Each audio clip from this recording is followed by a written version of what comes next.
Les pistes de l'Aurial Padel Sabadell, Aurial Terrassa i Padel Canamat han acollit la segona edició de la Copa Catalana Bull Padel de menors. Prop d'un centenar d'equips i més de 600 participants de la Lliga Catalana Bull Padel s'han enfrontat en les categories sub-13 i sub-17 per fer-se amb els títols dels diferents nivells. Els conjunts del NTC Padel han aconseguit revalidar els títols aconseguits la temporada passada, superant a l'equip del Martorell Padel Club a la final sub-17 i a l'equip del Club Tenis Tarragona a la final sub-13.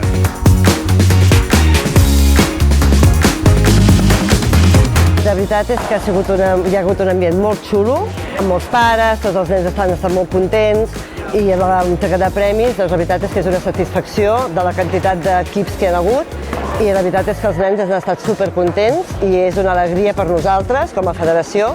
doncs, que hi hagi aquest tipus de tornejos.